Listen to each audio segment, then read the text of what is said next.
샬롬 샬롬 샬롬 샬롬 샬롬. 하나님 사랑합니다. 여러분 주 안에서 사랑합니다. 오늘 아와서 1장 1절에서 17절 당신의 이름은 쏟아진 향수, 아주 예쁜 이름입니다. 이런 제목으로 함께 은혜를 나누도록 합니다. 1절에서 17절까지 교독했죠. 먼저는 누가 술람미 여인이 사랑하는 솔로몬 왕에게 드리는 고백, 그 다음에는 솔로몬 왕이 술람미 여인에게 화답하는 고백, 그리고 두 사람이 함께 또한 아주 서로를 축복하는 아름다운 그런 사랑의 언어들이 아주 아름답게 펼쳐져 있죠. 1장이 아가의 서론이죠. 본장은 1장은 신부가 신랑에 대한 사모의 정을 독백하고 노래하죠. 그리고 신부의 지성어린 사랑의 고백에 신랑이 화답합니다. 여러분들 다 아시겠지만 신부는 하나님의 자녀들, 성도들을 얘기합니다. 그리고 교회를 이야기하기도 하죠. 신랑은 예수 그리스도 하나님께 그렇게 표상으로 나타나 있죠. 신랑과 신부가 함께 부르는 사랑의 교창이 마지막 부분에 아름답게 이루어져 있습니다. 이본 아가서는 극시라는 문학 형식을 빌어서 사랑 깊은 의미를 그려나가고 있는데, 교회와 하나님의 나라와 그리고 성도들의 아름다운 모습, 지고지순한 사랑입니다. 오로지 술람미 여인의 노래가 먼저 입맞춤을 원하죠. 2절에 내게 입맞추기를 원하니 내 사람이 포도주에다 비교합니다. 포도주에는 모든 잔치에, 특히나 이스라엘에서 그 지방에서는 포도주가 없으면 어떤 잔치도 할 수가 없었고, 그 이유 중에 가장 큰 건 물이 나빠가지고 대개가 포도주가 음료로 거의 쓰였어요. 그죠? 그렇기 때문에 포도주가 아주 중요했다. 그래서 예수님의 첫 번째 사역도 물이 포도주가 되게 하시는 그 사역부터 일어납니다. 술람미 여인은 그녀에 대한 솔로몬의 소망이 입맞춤이다. 입맞춤은 어떤 사람들끼리 해요? 사랑하는 사람들, 정말 은혜하는 사람들끼리 하는 게 입맞춤이죠. 사랑하는 연인 사이의 적극적인 사랑의 표현이기도 하다. 이때 입맞춤은 더할 수 없는 기쁨과 지극한 사랑이 담겨있죠. 정욕적인 것이라는 것보다는 정말 내가 당신이 좋습니다라는 표현입니다. 그러므로 솔로몬이 여인에게 입맞춤을 원한 것은 그녀에 대한 자신의 지극한 사랑을 나타내는 내용이기도 합니다. 술람미 여인은 자신이 왜 솔로몬을 사랑하는지도 비유적으로 말하죠. 먼저 4절이죠. 내 사랑이 포도주보다 더 진함이라 처녀들이 너를 사랑하는 게 마땅하다, 이렇게 고백을 하죠. 자신을 향한 솔로몬의 사랑이 포도주와 같다, 이렇게 얘기합니다. 이는 솔로몬의 사랑이 달콤하고 즐거운 기쁨을 나에게 주기 때문이더라고. 그래서 나는 그를 사랑할 수밖에 없다는 고백을 이유를 들어서 설명을 합니다. 만날 때 입을 맞춘다라고 아가서 8장 1절에도 내가 내 어머니의 젖을 먹은 오라비 같았더라면 내가 밖에서 너를 만날 때 입을 맞추어도 나를 업신여길 자가 없었을 것이라고 이렇게 증거합니다. 사랑스러운 입이라고 아가서 5장 16절에 입은 심히 달콤하니 그 전체가 사랑스럽구나. 예루살렘에 따라 이는 내 사랑하는 자요 나의 친구로다, 이렇게도 고백을 합니다. 그리고 내 사랑이 포도주의 진함이라고 술람미 여인은 자신을 향한 솔로몬의 사랑이 풍성함을 알고 그의 사랑이 포도주에서 진함이라고 이렇게 고백을 합니다. 그러니까 결론은 성도들이 하나님의 사랑을 알면 사랑하지 않을 수가 없죠. 아까운 게 없다라는 겁니다. 성경에서 포도주는 즐거움과 활력의 그 자연적인 수단으로 아주 자주 언급이 됩니다. 또한 축제와 연관되어 기쁨을, 그래서 아주 극상품의 포도주는 정말 즐겁고 깊은 잔치이기 때문에 제일 먼저 내는데, 예수님께서는 나중에 물을 포도주로 변화시키셔서 와서 얘기하죠. 어찌 이렇게 더 좋은 극상품이 나중에 나오느냐 하는 그런 내용이 우리가 아는 그 요한복음에 나타나 있습니다. 포도주에 진하는 사랑, 아가서 4장 10절에 내 사랑하는 자는 희고도 불고 많은 사랑 가운데 뛰어나다라고 얘기합니다. 값없이 주는 포도주와 젖을 사서 먹어라. 이사야가 고백하죠. 55장 1절에 오라 너희 모든 목마른 자들아 어디로 물로 나아라. 돈 없는 자도 와라. 너희는 와서 사 먹되 돈 없이 값없이 와서 포도주와 젖을 사라. 그냥 주겠다라는 하나님의 은혜와 영광을 사모하는 자들에게는 이렇게 값없이 주겠다. 그리고 이제는 세 번째로 만나기를 원하죠. 솔로몬 왕의 사랑을 받은 술람 여인은 자신의 약점과 불완전함을 솔직하게 고백합니다. 그 자신의 약점과 불완전함을 솔직하게 고백하는 용기는 사랑을 입은 자이기 때문이 아닌가. 저는 오늘 이 말씀을 준비하고 묵상하면서 그런 생각을 했어요. 그죠? 내가 어떤 나쁜 얘기도 다 할 수 있어요. 왜냐하면 저 사람이 나를 사랑하고 은혜하고 믿으니까 무슨 말도 용기 있게 할 수 있는 거죠. 술람 여인은 야외에서 포도원지기로 노동했다. 그녀의 얼굴과 피부가 뭐라 그래요? 햇볕에 그을려서 나는 검게 되어서 예쁘지가 않다라고 얘기합니다. 6절이죠. 검게 그을린 그녀의 피부는 건강미에 넘치는 여인으로 만들었는데 자신의 모습을 고백한 술람 여인은 왕을 향한 자신의 사랑을 그래도 나를 사랑하는 왕이다. 의기가 양양한 거예요. 사랑하는 이를 간절히 흠모하며 그가 가는 곳을 알아서 그와 만나기를 원한다라고 이렇게 고백을 합니다. 누가 아유 못생겼어, 이쁜 딸 보고 아유 못생겼어 하는 딸이 어때요? 우리 엄마가 나를 사랑해서 그러는구나 알죠? 연인끼리 어이구 못생겼어, 나 잘생긴 거 다 알아. 누가 아주 자신만만하게 얘기하는 것처럼 그것도 그냥 믿는 마음이죠. 믿고 본인은 나는 자긍심이 대단해 그렇게 얘기하면 우리는 또 보면서 약간 그저 배가 아파지기도 하죠. 그렇지만 그렇게 당당할 수 있는 건 사랑받는 자이기 때문에 그렇다라는 걸 우리가 압니다. 정말로 미워하는 줄 알면 그 소리를 어떻게 하겠어요. 그죠? 하나님과 우리와의 사랑도 우리가 하나님 사랑을 받으면 어떤 죄도 우리가 회개하고 고백할 수 있다. 비밀이 없을 수 있어요. 하나님이 나를 사랑하고 내가 정말 하나님이 살아계심을 알면 어떤 것도 성도들 가운데서 나 이러이러하고 이러이러합니다. 이렇게 그렇게 정말 회개를 해야 되고 내가 이렇게 죄가 많습니다 하는 얘기를 당당하게 할 수 있죠. 같이 중보해 주세요. 우리가 고백할 수가 있는 것이 바로 사랑 때문이다. 가죽이 나는 검어졌다. 욥기 30장 30절에도 고백하죠. 욥이 나를 덮고 있는 피부는 검어졌고 내 뼈는 열기로 말미암아 타버렸다. 얼마나 고난을 받으면 욥이 이렇게 고백을 할 정도로 정말 내가 왜 태어나는지 모르겠다라고 한탄을 하는 거 이해할 것 같아요. 우리가 조금만 아파도 자꾸 절망감이 들고 그죠? 짜증이 나다가 나중에 두려움이 생깁니다. 내가 이러다가 정말 어떻게 할까 이런 마음이 들죠. 감당을 못하겠는데 이런 마음이 드는데 욥은 얼마나 힘들고 괴로우면 내가 왜 태어났는지 모르겠다 소리를 하죠.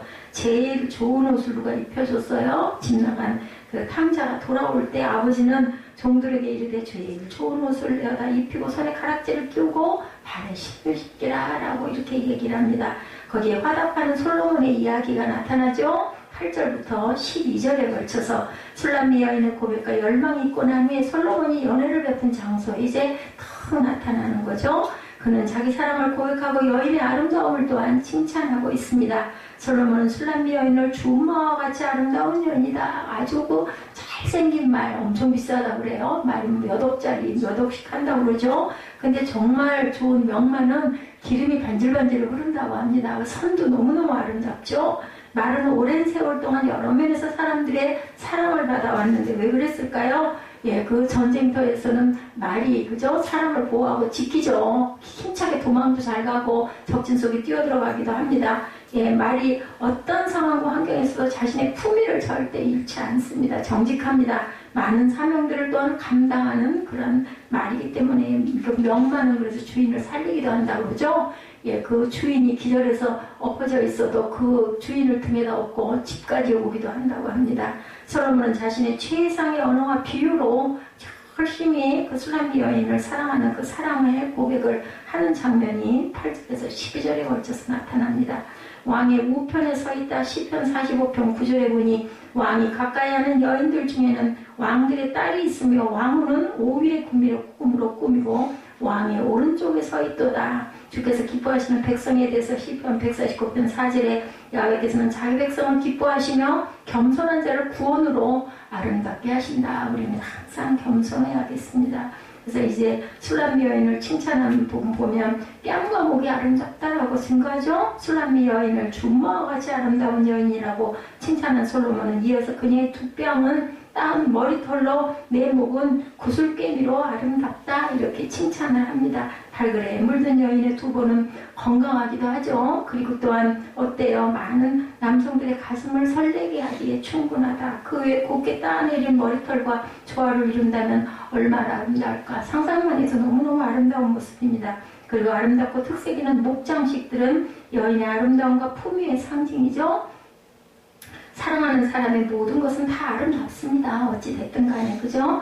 향기로운 꽃밭 같다. 아가서 5장 13절에 뺨은 향기로운 꽃밭 같고 향기로운 푸른덕 같고 입술은 백합화 같고 모래하게 지울비 뚝뚝 떨어지는구나. 읽어만 봐도 달콤하다는 생각이 들죠. 14절에 보니까 손은 황옥을 물린 황금 놀이개 같고 몸은 아로새긴 상하에 청옥을 입힌 듯하구나. 아가서 5장 13, 14절입니다. 신앙의 마음을 빼앗았다. 아가서 4장 9절에 여자들 가운데 어여쁜 자야, 너의 사랑하는 자가 남의 사랑하는 자보다 더 나은 것이 무엇인가? 너의 사랑하는 자가 남의 사랑하는 자보다 나은 것이 무엇이게 이같이 우리에게 부탁하는가? 이렇게 증거되어 있습니다. 여인 중에 어여쁜 자야, 내가 알지 못하겠거든. 양떼의 발자취를 따라 목자들의 장막 곁에서 너의 염제소끼를 먹일지어다. 8절입니다. 그리고 9절에 내 사랑아, 내가 너를 바로의 병거에 중마에 비하였구나 라고 증거하고 있습니다. 10절에는 내 뺨은 따은 머리털로 내 목은 구슬깨미로 아름답다라고 말씀하고 있죠. 그리고 11절에 보니까 우리가 너를 위하여 금사슬에 은을 박아 만들리라. 그 시절에 은이 이렇게 아주 귀한, 그래서 장신구를 너를 위하여 내가 너한테 지금으로 말하면 목걸이 만들어줄게, 이런 이야기를 하는 거예요. 왕이 침상에 앉았을 때 나도 기름이 향기를 뿜어냈구나. 이제 여기서부터는 또 술람미 여인이 향기를 뿜어내는 나도의 기름을 부어주죠. 왕에게 이런 내용의 화답이 나타납니다. 선물의 약속에 대한 부분이 바로 아까 은을 박아 만든 것을 주겠다라고 이야기하는 그런 부분에 나타나 있습니다. 그 은을 박아 11절부터 그렇게 나타나죠. 그리고 우리가 너를 위하여 금사슬에 은을 박아 만들리라. 사랑하는 사람에게 사랑을 고백하고 표현하는 선물을 줄 때 그대로부터 많이 사용해온 것이 바로 은이었다고 합니다. 금과 은. 선물은 사람의 마음을 부드럽게 하죠. 닫힌 마음을 열어줍니다. 그리고 또한 어떤 미움이 있었다 할지라도 그게 그냥 싹 녹아버립니다. 선물을 하면 이렇게 아주 귀한 힘을 갖고 있습니다. 진정한 선물의 값어치는 가격이 있지 않고 어디에 있어요? 마음에 있습니다. 성령의 선물에 대해서 사도행전 2장 38절에 베드로가 이르되 너희가 회개하여 각각 예수 그리스도 이름으로 세례를 받고 죄사함을 받으라. 그리하면 성령의 선물을 받을 것이다 라고 얘기합니다. 그래서 우리가 세례 받고 우리가 고백하고 회개하는 그런 회개의 영이 반드시 있어야 된다. 그랬을 때 성령의 선물을 하나님께서 주신다라고 증거하죠. 구원의 선물에 대해서 빌립보서 우리가 잘 아는 말씀입니다. 2장 8절부터 11절까지 사람의 모양으로 나타나사 자기를 낮추시고 죽기까지 복종하셨으니 십자가에 죽으심이라. 이름으로 하나님의 글을 지극히 높여 모든 이름에 뛰어난 이름을 주사 하늘에 있는 자들과 땅에 있는 자들과 땅 아래에 있는 자들로 모든 무릎을 예수의 이름에 꿇게 하시고 모든 입으로 예수 그리스도를 주라 시인하여 하나님 아버지께 영광을 돌리게 하시느니라. 구원의 선물을 우리가 받을 때 하나님 아버지께 분명하게 영광의 그러한 노래를 찬양을 드려야 되겠죠. 그래서 다음 부분으로 왕에 대한 찬미가 또 이루어지죠. 12절에 왕이 침상에 앉았을 때 나의 기름이 향기를 뿜어냈다. 또 신부가 신랑에게 왕에게 얘기합니다. 12절에 솔로몬 왕은 연회장에 나타나 식탁에 앉았어요. 그때 술람미 여인은 자신이 준비해온 값비싼 그때 나도 기름은 아주 최고의 향기를 바라는 기름이었다고 그러죠. 막달라 마리아가 예수의 머리에 부었던 그런 향도 나도의 기름이라고 나타나 있습니다. 마가복음 14장 5절이죠. 마리아가 예수님의 발에 부은 것 바로 나도 기름이었다. 넘치는 사랑을 받은 사람은 자연스럽게 그 사랑을 베푼 사람에게 자신의 이웃에게 서로 나누고 싶어 하죠. 이는 누가 시키거나 요구해서가 아니라 그냥 그 기쁨이 넘치면 막 주고 싶어져요. 그죠? 이런 것처럼 기쁨이 우리에게 그런 사랑의 행위를 하게 한다. 아름다운 실과를 먹고자 한다고 아고스 4장 16절에도 북풍아 일어나라 남풍아 오라 나의 동산에 불어서 향기를 날리라. 나의 사랑하는 자가 이 동산에 들어가서 그 아름다운 열매 먹기를 원하노라. 이렇게 얘기합니다. 신부에게서 나는 향은 4장 13절에 내게서 나는 것은 석류나무와 각종 아름다운 과수와 고베라와 나도 풀과 이게 나도 나오죠. 여기서 이 열매 그 향기가 바로 나도의 향을 만들겠죠. 고베라 송이 같은 사랑이라고 얘기하죠. 술람 여인은 그의 사랑을 당대 최고 지역의 포도원에서 볼 수 있는 최고의 꽃으로 표현을 합니다. 그녀는 자신이 사랑하는 자를 엔게디 포도원의 고베라 송이 같다고 그 고백을 합니다. 고베라의 아름다움과 그 향의 아름다움이란 당대에는 무엇과도 비길 수가 없었다. 완전히 뭐예요? 전부 다 자연향이에요. 요즘에는 인공으로 그런 그 향을 섞어가지고 향수라는 걸 만들죠. 그때는 그냥 자연의, 그죠? 그 꽃에서, 열매에서 이런 향기가 나옵니다. 그 여인의 가슴 속에서 넘치는 사랑은 그의 사랑을 최고의 것으로 표현하는 최고의 수단을 동원해서 이렇게 고백을 하죠. 우리에게 있어 예수 그리스도는 어떤 위치에 있는지를 우리는 또한 점검해 봐야 되겠다. 이 술람미 여인처럼 예수님을 향하여서 우리가 이런 고백을 할 수 있을까? 이런 고백이 바로 뭐예요? 우리 찬양이죠? 하나님께 입술을 모아서 고백하는 그러한 고백입니다. 사랑입니다. 찬양이 바로 얼마나 찬양이 아름다운지 가사만 들어봐도. 그래서 제가 참 찬양을 조금 절제를 해야 된다는 생각을 자꾸 하면서도 자꾸 보다 보면 이것도 부르고 싶고 저것도 부르고 싶고 자꾸 그래요. 그래서 우리 찬양 시간이 때로는 조금 지나치게 길 때도 있기도 합니다. 그 여인의 가슴 속에서 넘치는 그 사랑을 어떻게 우리는 입술로 찬양으로 고백해간다. 많은 사람이 뛰어나다. 아가서 5장 10절에 고백합니다. 내 사랑하는 자는 희고도 불고 많은 사람들 가운데 뛰어나구나. 유다에 속한 성읍에 대해서 여호수아 15장 62절에 닙산과 소금 성읍과 엔게디니 6성읍과 그 마을들이었는데 이 엔게디가 그렇게 아름다운 성읍이었다고 이렇게 얘기합니다. 그래서 두 연인의 노래가 나타나죠. 두 연인은 서로를 만나며 서로를 칭찬합니다. 그리고 사랑을 고백합니다. 사랑할 때는 뭘 봐도 다 이쁘죠. 그죠? 이렇게 서로가 서로를 사랑하는 부분이 나타나죠. 나눌수록 사랑은 어때요? 점점 더 풍성해집니다. 나누면 적어져야 되는데 이게 반대되는 현상이 일어나는 거. 사랑은 나눌수록 점점 더 많아지고 커진다. 사랑의 특성 중에 하나는 개인적이고 주관적인 면이 강합니다. 남들이 볼 때는 무슨 저 여자가 저 남자가 뭐 그렇게 잘생겼어, 뭐 이렇게 이뻐. 근데 그냥 사랑하는 사람들은 그냥 눈에서 머리 보고 반짝반짝 한다고 그래요. 막 별이 막 떠서 왔다 갔다 한다면요. 당신 눈은 어찌 그렇게 눈 속에는 아름다운 별이 많소 하고 고백을 한다고 합니다. 그런 사람, 그런 걸 옆에서 볼 때는 진짜 웃겨. 그 생각이 들죠. 근데 두 사람은 정말 그런 마음이라는 거죠. 사랑이 하나님께서 만든 귀한 선물입니다. 다른 사람이 볼 때는 약점도 사랑하면 점점 더 강점으로 기억이 되는 그러한 사랑. 내가 어떤 의미로 다가오는가. 나에게 하나님의 사랑처럼 아름다운 건 없습니다.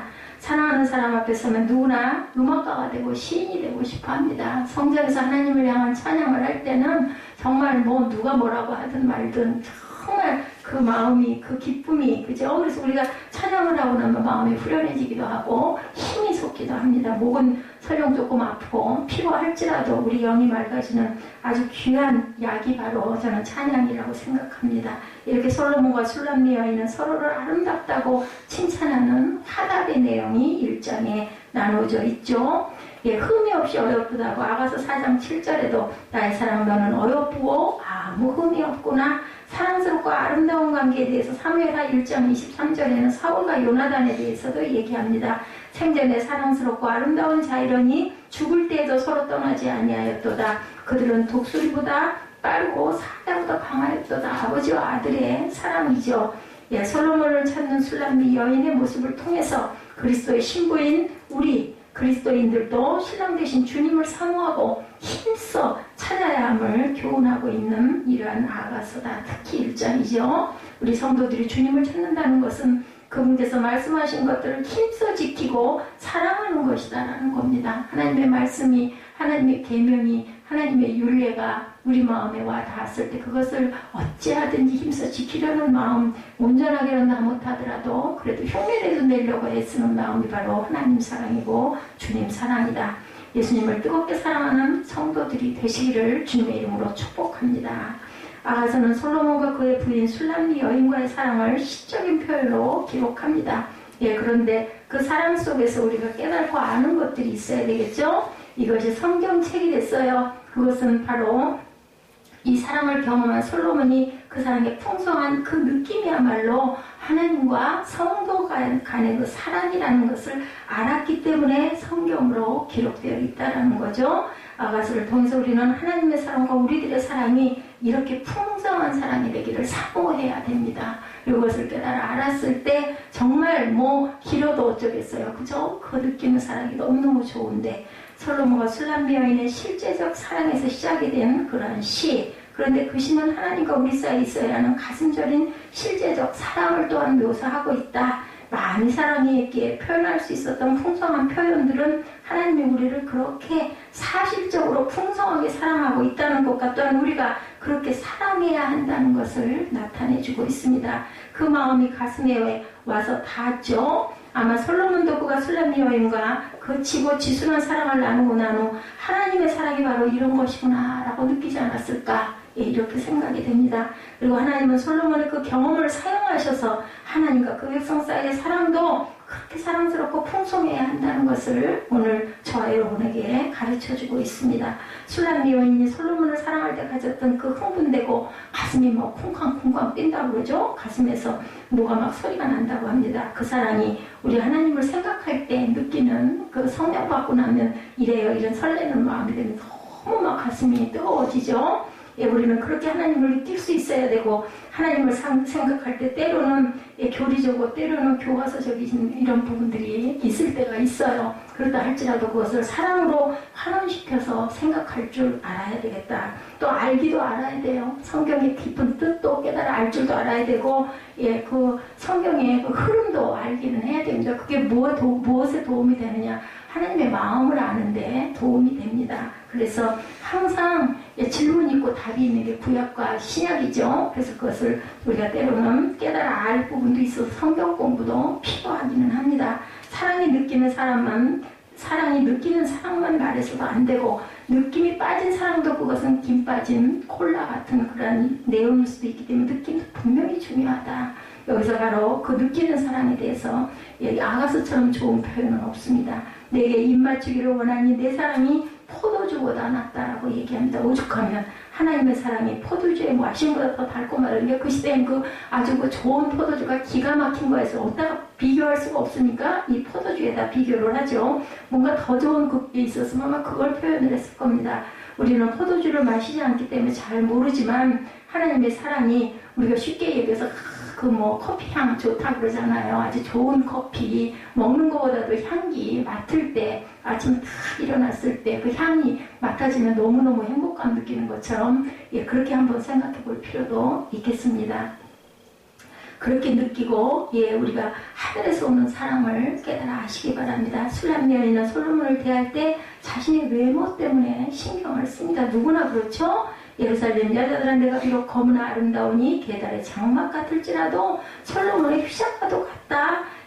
내가 일광에 쪼여서 검스름할지라도 헐겨보지 말 것은 내 어미의 아들들이 누구의 오빠들이지 않나요? 그죠? 나를 노하여 포도원지기를 삼았습니다. 나의 포도원은 내가 지키지 못하였구나. 5, 6절에 이렇게 고백을 하는 게 나타납니다. 오늘날 피부가 거무스름하면 나름대로 멋있다고 할지 모르겠지만 이 당시 이곳에는 그것이 하나의 흉이었다. 뽀얘야 됐던 거예요. 근데 술람 여인은 그럴 수가 없었죠. 자신의 피부가 그래서 신경이 쓰였기 때문에 이 구절이 여기 드러납니다. 그럼에도 불구하고 솔로몬은 그 여인을 사랑했다라는 거죠. 술람의 오빠들이 그녀를 싫어해서 포도원을 지키는 일을 많이 시켰기 때문이다. 그녀는 환경으로 인해 그렇게 피부가 검게 탔다고 고백합니다. 술람 여인은 나의 포도원을 내가 지키지 못했다. 자신의 몸을 포도원으로 말하는 은유적인 표현이 나타나 있습니다. 그래서 그 피부가 너무너무 안타까운 거예요. 근데 그냥 그걸 탁 내놓고 뭐 어쩔 거야. 나 이렇게 검을 수밖에 없는 이유는 이러이러해서 포도원을 내가 지키느라고 이랬어 라고 얘기하죠.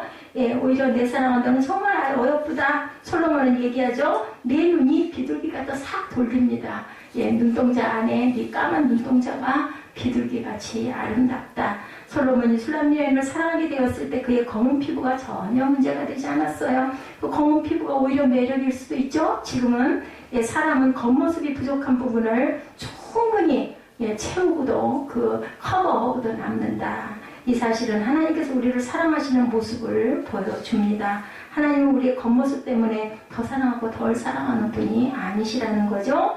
우리 환경으로 인해 가난할 수도 있고 못 배워서 무죄할 수도 있습니다. 근데 하나님은 우리의 모습 때문에 더 사랑하시거나 덜 사랑하지 않고 우리의 있는 그대로의 모습을 늘 사랑하시는 분이다. 중요한 건 마음이 중요하겠죠.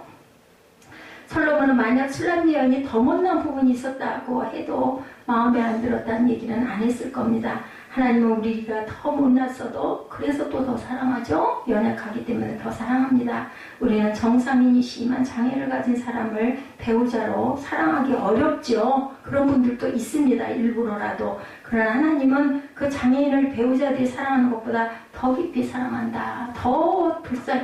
아니 우리 자녀들 생각해보면 그렇잖아요. 시험치하는 거 더 신경이 쓰이죠. 그것이 바로 하늘에서 오는 우리를 향한 하나님의 사랑이다. 그래서 부모의 사랑이 하나님 사랑과 가장 가깝다고 얘기합니다. 솔로몬과 술람미 여인은 많은 차이가 있죠. 뭐 왕이고 그죠? 그냥 포도원지기 여인이고 차이가 많습니다. 예. 그러나 사랑은 그 신분도 초월하죠. 하늘에서 오는 사랑이 바로 그러하다는 것. 참으로 낮고 하나님은 높은데 그러한 것도 상관 않으시고 땅에 우리의 모습으로 오셨어요. 예수 그리스도께서. 그죠? 우리에게 맞추신 것입니다. 그것이 바로 하늘의 사랑이라는 것. 하늘의 하나님이 우리를 사랑하시죠? 그 사랑은 지극히 크고 놀랍습니다. 정말 가장 큰 사랑. 우리가 그 하나님의 사랑을 느끼고 고백할 수 있는 그런 저와 여러분들이 되셔야 되겠습니다. 이 땅에서 사랑을 느끼면 느낄수록 그 사랑이 하늘의 사랑을 나타내주는 사랑임을 우리가 깨달아 알아야 되겠다. 그래서 하늘의 사랑을 아주 실제적으로 사실적으로 느끼며 사는 저와 여러분이 되시겠습니다. 예, 쏟아진 향수는 아가서 1장 3절에 나오는 구절이죠. 내 이름이 쏟은 향기름 같다 이렇게 얘기합니다. 신앙생활이 바로 하나님과 이런 사랑, 이런 향기, 이런 향수와 같아야 된다. 예, 영적인 생활에서 예, 교회들이 지금 굉장히 어려움들을 많이 겪고 있다고 그래요. 세계적으로 11조도 자꾸 없어진다고 그래요. 예, 그래서 서구에서 그런 것들이 바람이 이제는 거꾸로 또 꼭 항상 그랬기 때문에 한국으로도 예, 아시아로도 올 수 있을 것이다. 아버지의 세대 그리고 아들의 세대까지는 그것을 보고 듣고 배우면서 해가는데 나머지 이제 그 2세대들이 선자 세대들이죠. 예, 그 세대들은 왜 그걸 해야 돼? 이렇게 얘기를 하고 나온다는 거죠. 그래서 11조라는 그 나이 연령대는 나이가 든 층들은 11조를 열심히 하는데 젊은 층으로 갈수록 11조를 하지 않는다고 그래요. 모세는 말하죠. 내가 참으로 주의 목전에 은총을 입었사오며 원컨대 주의 길을 내게 보이사 내가 주를 알리시고 내게 주를 알리시고 나로 주의 목전에 은총을 입게 하시며 이 족속을 주의 백성으로 여기소서. 출애굽기 33장 13절이죠.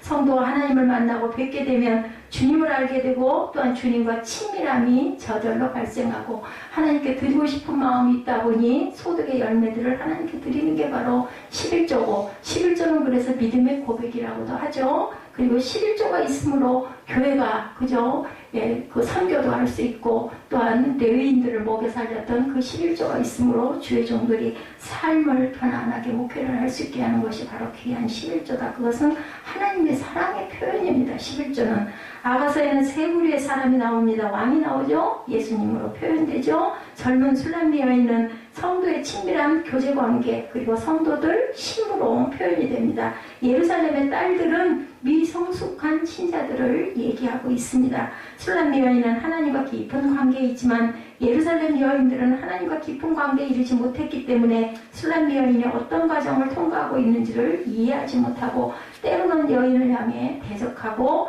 놀리기도 하는 부분이 아가서의 전체에 나타납니다.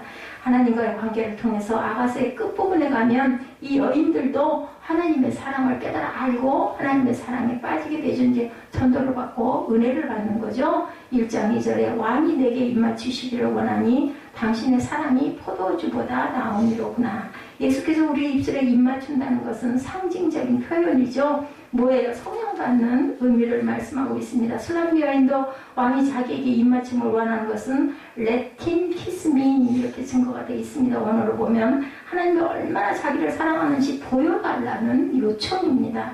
하나님의 입맞춤은 저와 여러분의 삶 가운데 하나님의 만지심이라는 거죠. 하나님의 임재, 하나님의 축복, 하나님의 경험. 그래서 저는 성령 체험이라고 생각합니다. 하나님이 저를 만지셨습니다.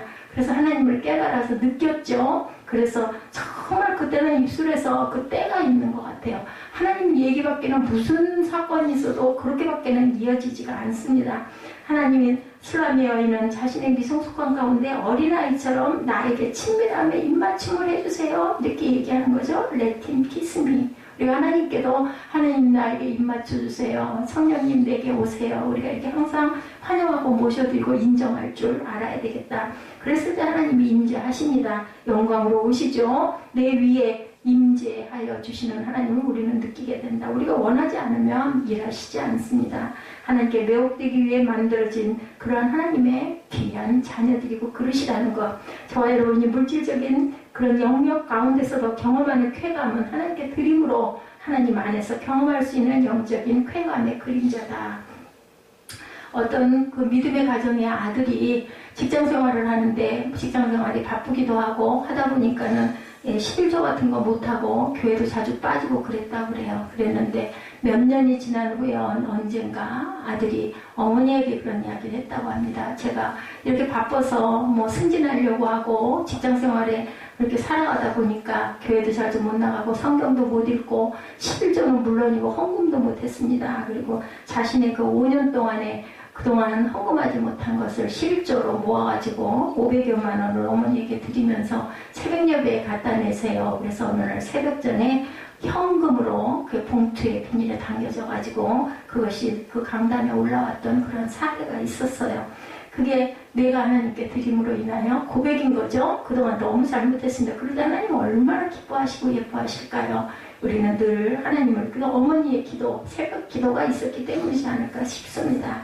사탄은 하나님께서 선한 의도로 만들어주신 쾌락의 영역을 굉장히 잘 훔쳐갑니다. 왜곡시키시기도 합니다. 그리고 뭘 만들어요? 가짜를 자꾸 만들어내시죠. 우리 하나님의 의해서는 완전히 만족되도록 창조되어 있다.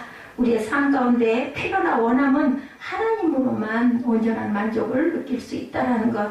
예, 사람들이 매혹되게 원하기 때문에 오락이나 영화를 만들어내죠. 사람은 매혹되기 때문에 오락을 좋아하는데 그 매혹은 하나님께로부터 매혹되는 즐거움으로부터 나온 거라는 것을 우리가 깨달아 알아야 된다. 그래서 즐거울 필요도 있고 영화를 볼 필요도 있고 때로는 뭐 오락을 할 수도 있어요. 근데 그것 모든 기쁨도 그 즐거움도 하나님이 만들어주신 거라는 것을 우리가 고백할 줄 알아야 되겠다.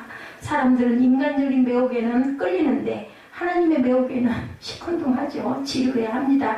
가짜 매혹에 더 매력을 느껴요. 왜? 우리 안에 죄성이 있기 때문입니다. 어떤 적극적인 그런 느낌을 좋아하는 거죠. 가짜 매혹은 그런데 오래가지 못해요. 그리고 결과는 아주 참혹합니다. 부서지죠. 그 인생이, 그 영이 파괴가 됩니다. 하나님 우리 마음에 매혹되기 원하는 갈망을 채워주시고 주님의 어떤 분인가에 대한 계시를 받을 때 하나님께서 깨달음을 주신다라는 거. 하나님의 말씀이 임재하고 우리 그 찬양했죠. 하나님의 그 임재가 우리에게 어떤 분인가를 생각하게 해주신다. 우리 눈에 영광을 볼 수 있도록 하나님께서는 항상 등을 열어주시죠. 구원받지 못한 자, 불신자라도 성도는 물론이고 그들은 매혹될 수 있다. 어떨 때? 예, 우리가 구하고 찾고 두드릴 때. 우리는 성공에 대한 갈망도 있습니다. 하늘에 있는 왕족들이에요. 저와 여러분들은 하나님의 아들, 딸들이잖아요. 거듭난 자라면 하늘의 왕과 결혼하는 왕족이라는 것을 우리가 알아야 됩니다. 이런 참 성공을 갈망해야 하는데 안 보이죠? 그러다 보니까 그 길은 좁은 길이고 그 길은 어떤 길이고 험난하기도 하고 고난의 길이라고 여겨지기 때문에 그 사실을 깨닫지 못하기 때문에 그 부분을 시큰둥하고 왕이 아니면 뭐 나라의 장관이 나를 부르면 어떻게 해요? 막 진짜 고개도 못 들 거예요. 그런데 성전에 와서는 안 그러죠? 예, 참 아픈 일입니다. 우리는 하나님의 신부고 아들과 딸들로 그분과 함께 다스리는 자예요. 우리도 무엇을? 세상을 다스리고 가야 합니다. 그분과 함께 사랑으로, 섬김으로, 희생으로 우리가 다스린다고 하고 통치한다고 하고 막 분림하는 걸 생각하는데 그게 아니죠. 사랑으로, 섬김으로, 희생으로 우리가 통치를 해야 되겠다. 우리는 이렇게 보통 사람이 아니고 아주 매혹적이고 매력적인 사람들임을 아가서를 통해서 하나님이 말씀하시죠. 왕의 사랑과 키스를 받고 있기 때문이에요. 얼마나 그저 존귀한 자들인지 그렇죠. 새로 결혼한 영국의 윌리엄 왕세자비가 아름다운 것은 왕의 사랑을 받고 있기 때문에, 슬람미 여인의 얼굴이 검어도 당당한 이유는 고백할 수 있는 것은 사랑을 받고 있기 때문이다라는 거죠. 하나님은 저 여러분을 사랑하실 뿐 아니라 너무너무 좋아하신다라는 것. 우리가 하나님께 사랑받는 사람이 될 때 주변 예루살렘의 딸들도 그것을 보며 주님을 사랑하게 된다는 게 본이 되어야 됩니다.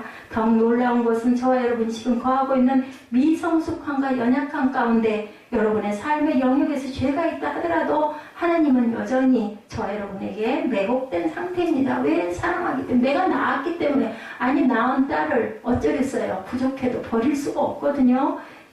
저와 여러분이 행하는 어떤 것이 있다 할지라도 그분의 권능이 놀라운 분이시기 때문에 저와 여러분의 실수와 미숙함이 그분에게는 별로 중요하지가 않습니다. 조건이 있는데 여러분의 마음이 주께로 향하고 있어야 된다. 예, 내 아버지와 내 엄마께 향하는 마음이 있을 때 잘하지 못해도 부족해도 그죠? 그래도 너는 내 아들이야. 너는 내 딸이야. 그리고 기다리시고 축복하신다는 것을 우리가 알아야 되겠다. 저와 여러분의 마음이 주님께 향해 있다면 주님은 저와 여러분을 신부로 변화시켜 주신다.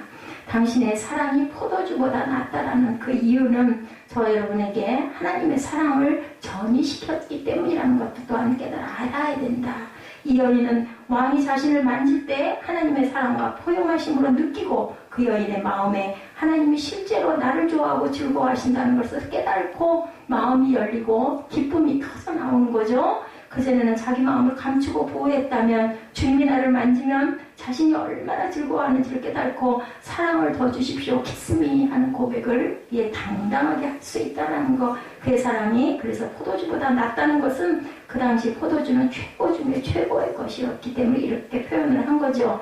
갑자기 이 여인은 주님의 사랑이 이 세상에 줄 수 있는 최고의 것보다 더 낫다는 걸 어느 순간 은혜 받을 때 우리가 문득 깨닫게 된다는 것을 나타내고 있습니다. 포도주는 마음을 즐겁게 하는 거죠. 그 어떤 것보다도 예수님이 만족시킬 수 있고 기쁘게 하실 수 있습니다. 이 고백이 바로 이 부분입니다. 너의 기름이 향기롭다. 향기는 애정을 말하는 거죠. 감정을 말합니다. 저를 향한 주님의 애정이 제 주위를 둘러싸고 있는 향기와 같습니다. 이런 고백입니다. 방에 들어가는데 누군가 방에 향을 뿌려 놓았다면 향이 있는 안개 가운데 들어가는 것과 같은 그런 느낌이었을 것이다. 이 여인이 하나님의 사랑에 완전히 사로잡혔다는 겁니다. 향기가 쏟아졌으니까 얼마나 향기가 진동하겠는가. 하나님이 나를 어떻게 느끼시고 내가 하나님을 어떻게 느끼는가에 따라 우리는 하나님과의 사랑에 빠질 수가 있다는 것. 하나님이 어떻게 느끼시는가에 대한 최고의 표현은 탕자의 이야기죠. 아까도 얘기했지만 누가복음 15장 20절에 이에 일어나 아버지께 돌아가니라. 아직도 상거가 먼데 아버지가 저를 보고 측은히 여기에 달려가 목을 안고 입 맞춘다. 같은 내용입니다. 1장 2절에 아가서 1장 2절에 내용과 같이 같죠. 아버지는 그에게 다가가 입을 맞추죠. 그 위에 옷을 입혀고 잔치를 벌입니다. 그래서 이 술람 여인은 이와 비슷하게 하나님의 사랑을 느끼고 있다. 자신이 가치가 없다는 것과 자신이 무엇을 향해 얻는다고 생각하지 않습니다. 하지만 하나님은 그 사랑을 그 위에 쏟아 부어 주셨다. 그래서 이 여인은 하나님의 이름이 나에게 쏟아진 향이라고 이렇게 고백을 했다라는 거죠. 1장 4절에 우리가 당신께로 달려가리이다 라고 얘기합니다. 우리를 이끌어 달라고 고백하죠. 누구를? 술람 여인과 예루살렘의 딸들, 아직 은혜 받지 못한 하나님의 자녀들. 그죠? 아까 어느 나라의 자매에게 권유를 해서 교회 나갔다는 이야기를 제가 들었습니다. 몰라요. 누구를 선택한 자녀인지 우리는 모릅니다. 그렇기 때문에 때를 얻든지 못 얻든지 우리는 그저 증거해야 돼요. 부탁해야 돼요. 그랬을 때 들어주면 철로역 정도 사서 볼 수도 있고 안 볼 수도 있어요. 그래도 우리는 만나지면 늘 권면할 줄 알아야 돼. 그게 바로 전도고 그게 바로 선교입니다. 멀리 가서 하는 건 선교고 내 주변에게 하는 건 전도죠. 이런 마음, 이런 사랑, 이런 열정이 물론 하나님이 하셨지만 우리는 꼭 촉매제 역할을 해야 된다. 꼭 누구를 이용하세요? 사람을 사용하십니다. 하나님께서는. 그렇기 때문에 내게 그 마음이 감동이 왔을 때는 즉각 성경 안에 있는 내용이다 하면 그냥 행해야 돼요. 그 사람을 보지 말아야 됩니다. 아무리 비천하고 아무리 노쇠하고 아무리 연약해도 내 마음에 그 감동이 왔을 때 그냥 억지로는 오래 못합니다. 마음에 감동이 오면 행했을 때 하나님의 상급이 어디에 눈에 보이지 않지만 하늘에 쌓인다라는 거. 이와 같이 모든 사역은 친밀감의 장소에서부터 시작해야 된다. 뭐 뚝 떨어진 멀려 뭐 아무런 감동도 없는 거기다 우리가 무조건 할 수는 없어요. 그런데 내게 연결되는 연결고리가 내게 눈에 느껴지고 가슴에 왔을 때는 할 줄 알아야 되겠다. 하나님과의 친밀감이 없다면 텅 빈 채로 달려가고 있는 거라는 걸 우리가 어때요? 공허하죠? 해도 나중에 기쁨도 없습니다. 뭐만 와서 눌러요? 그냥 부담감만 와서 눌립니다. 그건 온전치가 않다. 기도해야 되겠죠? 저와 여러분의 삶 가운데 향기름이 없는 것, 이것처럼 우리가 힘든 것은 없다. 여러분이 바르게 행하고 바르게 말해도 주님의 임재와 기름 부음이 없다면 일하고 일해도 열매 없는 것처럼 느껴진다는 거죠. 공허하죠. 이 여인은 하나님과 동행하려면 하나님의 친밀감 가운데 자신을 이끌어주심이 필요하다는 것을 술람비 여인은 깨달았던 거죠. 성도들이, 은혜 받은 성도는 깨달고 안다는 겁니다.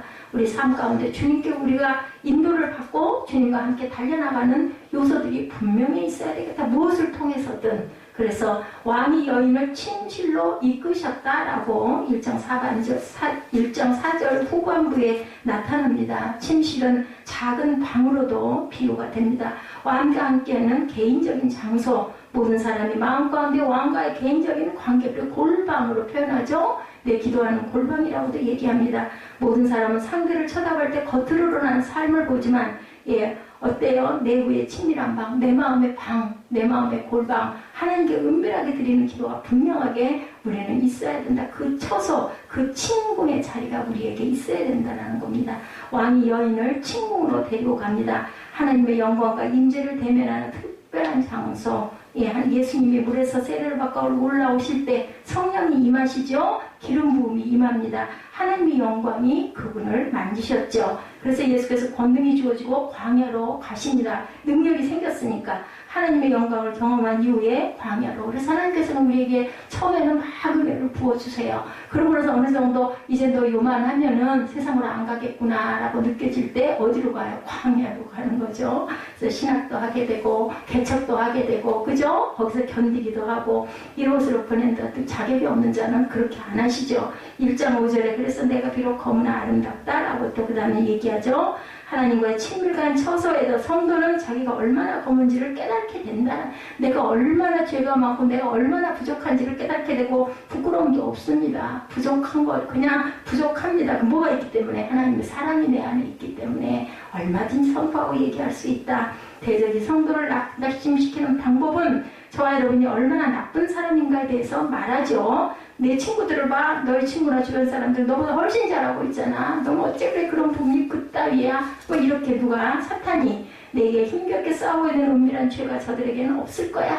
이렇게 얘기를 합니다. 많은 사람이 주님을 경배할 때 마음에 찔림을 가진 채로 창피해하며 경배드릴 수도 있습니다. 많은 사람들이 주님을 예배하면서도 내가 원하는 사람이 되지 못했기에 부끄러워하기 때문에 하나님께 자신의 마음을 일부밖에 드리지 못하기도 합니다. 그래서 마음문이 열려야 된다는 얘기를 그래서 하죠. 자신의 마음 가운데 검고 연약한 부분, 부끄럽고 찔림이 있어서 스스로 책망하는 마음 스스로를 막 보호합니다. 뭐라고 얘기해요?